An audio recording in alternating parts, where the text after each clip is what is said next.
I want to bring in Erek here, and the reason this is so important for FAMM is because we're not able to just sit around and read books all day, which would be awesome. But we're trying to change laws. And reading James's book, we wish that that was distant history. But we were working in Maryland at the time, and they were trying to reinstate mandatory minimums, the same policies that he had talked about, saw the same fights. And we thought, well, this is going to be easy because we're just going to tell this predominantly Democratic legislature, large number of African Americans and diverse members, not to do this. You should know this, right? And to me, this is where the gulf exists. Because, and I'll ask Erek to describe this, it's easy in theory to say this is obvious. It's another thing to be the elected official who stands for re-election and is being asked to do something, as James said, about crime. And so this is recent history for you. Yeah, and so for me, I have to go back to justice reinvestment. 2 years ago, we started this process, this evidence-based, data-driven process where a bipartisan group of us got together for a year and looked at the data in our correction system. The data on sentencing, what works, what doesn't work, re-entry, what works, what doesn't work, and whether the policies we have in Maryland are adding up to the goals and the missions that we say we want. And they just didn't add up. And so I was part of a group, the Justice Reinvestment Coordinating Council, that came up with recommendations for the legislature on sentencing reform, re-entry reform, supervision reform. It was great. Bipartisan effort, bill signed by the governor, and just to even rewind, before we got together through that process, we had Freddie Gray, and we had the uprisings in Baltimore. So not only did we go through this, methodical consideration of good policy, the way you imagine we should do it, but we also had this thing going on in Baltimore where the leadership in Annapolis felt like, well, we have to do something for these people. We have to do something. And so we just went through this process. We have these recommendations, and we have this great bill. And we even went further on the bill than anyone thought. We eliminated mandatory minimums for drug offenses. We got rid of that crack powder disparity. A lot of great stuff. Hold on a second. He did this. And everybody raised their hands a touchdown, But then, on the other side, you have the Baltimore City Police Department is being investigated by the Department of Justice, and you have this DOJ report on the city police. The local state's attorney is taking to trial the members of the city police department. Law enforcement is feeling under attack, and to a certain extent, they take a knee. They take a knee, and in a city where crime is already a big problem, it spikes really bad. And so then you have colleagues of mine who are in Baltimore and who are in community meetings and who are getting these letters, the same kind of letters. And people don't care. When you knock on their door and you go to a community meeting, they don't care that you don't have anything to do with the pothole down the street. They don't, you need to solve it. And they're, my colleagues are telling me about, people being robbed and murdered, and even one of my colleagues, his grandson was murdered. And so they're really feeling a lot of pressure to do something. We have to do something. And some of us are seeing this, we're seeing what's coming the next session. And you and I talked about it, and how do we respond to this? In my position, we got to give them something. We have to give my colleagues something they can take back home to say that they did something. And what I was trying to push was a justice reinvestment for the juvenile justice system. And so we met about that, but there's nothing like these law and order type policies that the community back home is pushing for, that these kind of feel-good things that are kind of theoretical and jobs and workforce development. It's just kind of too distant from the many constituents, and so that justice reinvestment for the juvenile system, we eventually put in a bill, but it didn't have as much momentum and rhetoric around it as these more mandatory minimums. And when you have colleagues from the Black Caucus, Latino Caucus, who are feeling like they need to do something, and some of these kind of policies are it's just a really tough go. And so it was amazing. We went from this process where we showed everybody how mandatory minimums don't work. They don't work. Here's what works. We need to do more of this. And 2 years later, it's almost all forgotten because of all this pressure emanating from the community, communities that are suffering because crime is really bad, violent crime. So we're struggling with the same kind of things that you've written about. And I don't know what the answer is, but I mean, we had a really tough fight this past session. We watered down a lot of the kind of law and order 1980s kind of policies that some were promoting, but some of that stuff still got through, as you know. So I'm not sure exactly what the answer is, but yes, we're still struggling with some of these same things, and how to articulate and push the things that we know do work, and beat back that fever that can come from anecdotal bad incidents. One of the things that I did coming in as a freshman delegate in the legislature, so I'm an attorney, former prosecutor. The assumption was you're going to judiciary, Eric, because you're the criminal justice guy, you're the attorney, former prosecutor. But my experience told me that most of the challenges that we have in the justice system are actually healthcare issues, substance abuse, mental health. So I pushed to go in the health committee where I'm at. That Justice Reinvestment Act, that was a jointly assigned bill, the Judiciary and Health Committee. Because so much of what we did was about making sure that people get adequate health care and treatment. So that's one of the ways I've been kind of involved in trying to reorient policy thinking in Annapolis is by virtue of pushing to make sure that that we have a health-centered approach to things.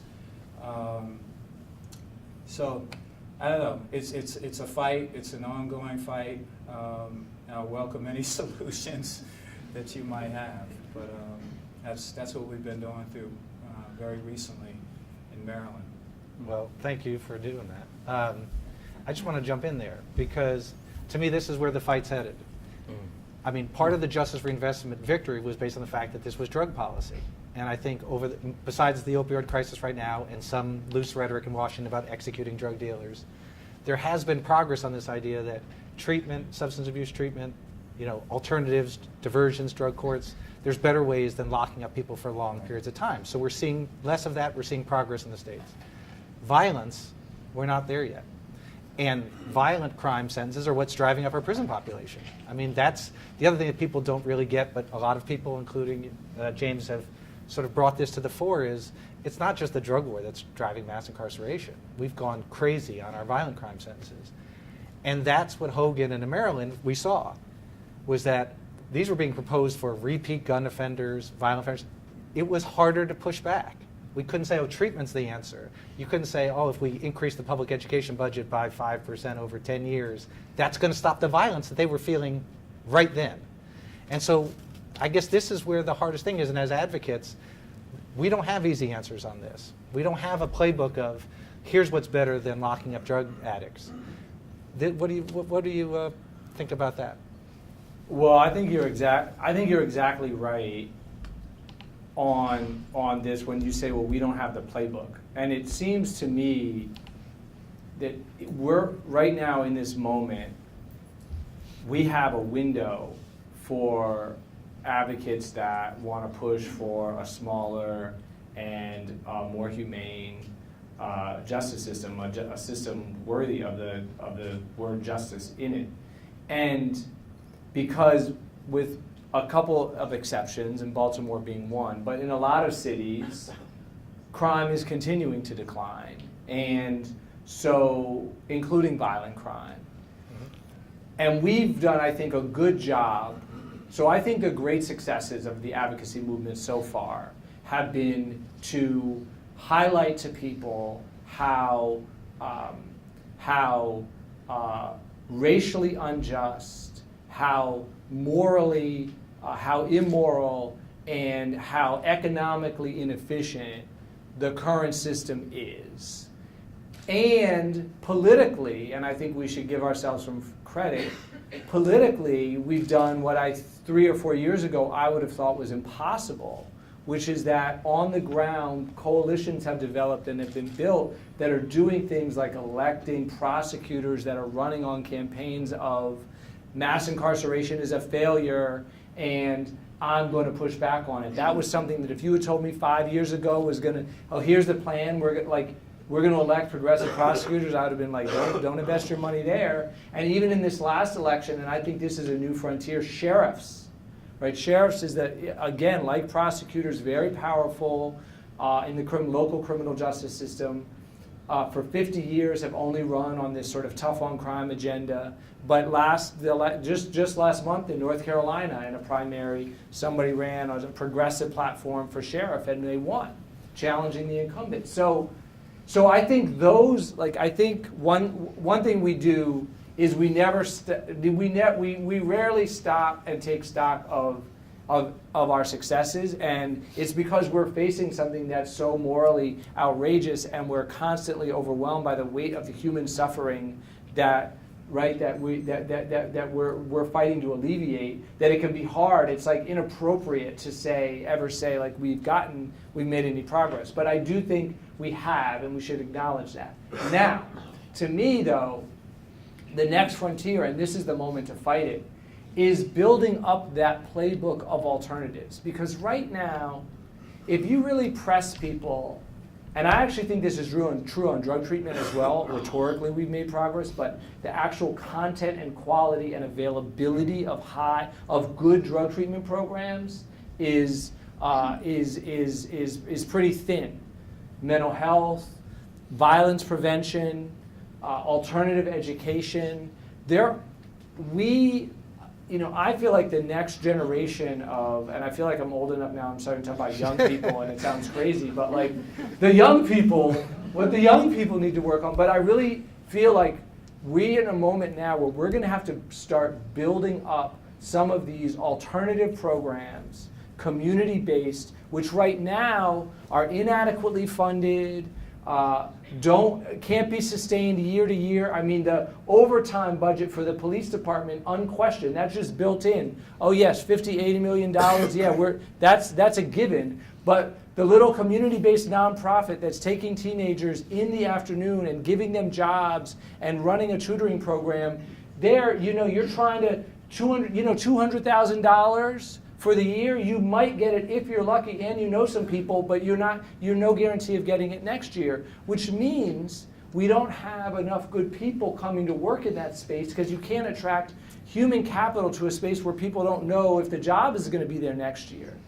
And there are a lot of people that are paying lip service to, they say, yes, I want to fund alternatives, violence prevention, but like at Maya Angelou, every year, I mean, we're one of the most successful programs in this space in the country, and our funding is never guaranteed. We just fought last year for the first time. We got adequately funded for this upcoming year for the first time in a decade. So what I'm saying is, I think that we need now, in this moment when crime is declining, to really start to build up that network of alternatives, to start them, to launch them. If you've got an entrepreneurial idea, to push it forward, and then we have to push government to start funding that in a sustainable way. Because otherwise, because it's the failure to do all of that that leads to the fact that you don't have a go-to, like if our only go-to item is generally increase the education budget, Right. that's not good enough. Right. It's got to be more tangible. It's got to be, well, no, I've got this restorative justice program right now in the community that has these results and has reduced the recidivism rate by this much and has the capacity to grow if we would fund them now. It's like got to be concrete in that way. Versus, and I think we have to, along with that, really shine a spotlight on law enforcement and what we're getting from it. The Baltimore City budget for the police department, it dwarfs everything by far. Baltimore City has more police and has for decades than literally almost every other city in the United States, except for Wilmington, Delaware, and Washington, D.C. Baltimore has had more, it's saturated with police, but still we have these kind of crime rates. So I think hard questions need to be asked about, well, you know, are we throwing good money after bad, and should some of these funding go to the things that you're talking about? Yeah. I think we need to ask those hard questions. And I don't know if you felt this in the debate, but I feel like the programs and the things that we think reduce crime that aren't incarceration are always used as a defensive posture. It's when the bill comes up to institute mandatory minimums and everybody looks around and says, what do we have to block that? We're not saying, hey, we've got this anti-violence program, which is a community-based, people on the street, person-to-person, mentors, other things, and we're going to call that an anti-crime program, and we're going to go out offensively and say, Yes. we've got a proposal to reduce crime. We wait until they say, new mandatory minimums, we say, oh no, we got a better idea, which we've just decided to tell you about. And so it looks so cheap, and then it looks like welfare. You know, it looks like it's just the social programs. Whereas if these were evidence-based programs that worked at reducing violence, and there are some, we've got to lead and call those, because when it comes to prisons, we always say to the other side, oh, this costs so much, and they say, you can't put a price on safety, right? We'll pay any price. Well, that's fine, but we're not investing in these things. And so how do we get on offense on that? Somebody. I think we just have to decide we're Yeah. going to do it. I mean, we have to decide advocacy community and foundations. Like I think about Philadelphia right now, right? Larry Krasner elected. Okay, but if I were the head of a major foundation, if I had a lot of money at my disposal, the thing that I'm afraid of is now's the time to build up those alternatives in Philadelphia. Now is the time right now to go to all of the community-based organizations and local activists who know that city, that have good programs that are small. Right now they're tiny, but they could grow. And if it means bringing something from like a program like Common Justice in Brooklyn, or a great restorative justice program that does work with people who are charged with crimes of violence, they don't exclude them, as bringing those in from the outside. Affirmatively, right now, let's start saying this is important, and then let's take the action steps that we need to put some of those things into place. And I think this opioid crisis is a real opportunity to do some of that. I've been in the middle of that as a member of the health committee, but in Prince George's, the opioid crisis, it's not as nearly as big of a problem as it is in other parts of the state, but it has been an opportunity to say to my colleagues, see, this is a health problem. See what your response is to this? Right. Well, we can't just limit it to opioids. This has to be all drugs. I think there's an opportunity there that we're not doing a good job of seizing on. This response to the opioid crisis, which drives my community crazy, that, you know, knowing what we've been through, and now this is a crisis. But we just have to, I think it's, use it as a time of enlightenment, and to say, see, you know, this is what we should be doing across the board. Well, thank you guys both very much for coming. Thank you. Thank you.